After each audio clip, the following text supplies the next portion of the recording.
मंडळींनो, उद्या 9 ऑगस्ट तर उद्या आपल्या भावा बहिणींचो दिवस हा. माझ्या सगळ्या भावांका रक्षाबंधनाच्या खूप खूप शुभेच्छा.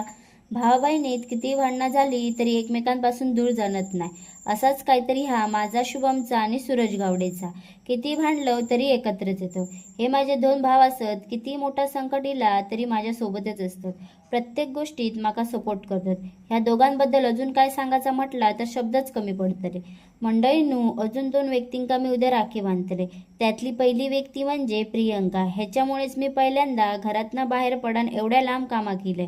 मंडळींनो, मी कधी एकट्यान बसचो प्रवास केलेलाय नाही आणि एकट्यान काही फिरलेलंय पण नाही. पण माका गोव्यात येऊन हिने प्रवास कसो करायचो ह्या शिकवल्यान. जेवण करूक पण शिकवल्यान. तसा माका जेवण करूक यायचा, पण माका माझ्या आवशीन कधी जेवण करूक दिल्यान नाही. पण प्रियंकामुळे मी आता परफेक्ट कुक बनलेला असे आणि बरेच काही गोष्टी शिकवल्या नाही माका. घरातल्यांपासून दूर असय तरी ह्यांनी माझी मोठ्या भावासारखी रक्षा केली नसा. तर मंडळींनो, दुसरी व्यक्ती म्हणजे आपलीच लाडकी मैत्रीण अंकिता. माझी कंपनीत भेटलेली मैत्रीण. कधी आम्ही पक्के बहिणी झालो ताच नाही समजला. आपली चूक नसताना दुसऱ्याचा ऐकान नाही घ्यायचा. कंपनीत प्रत्येकाची केंडी कशी करायची ह्या मात्र माका त्याने शिकवल्या.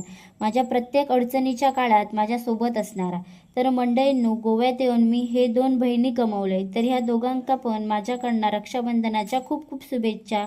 तुमच्या पण लाईफमध्ये कोण अशी असतात तर तुम्ही पण एक राखी नक्की बांधा.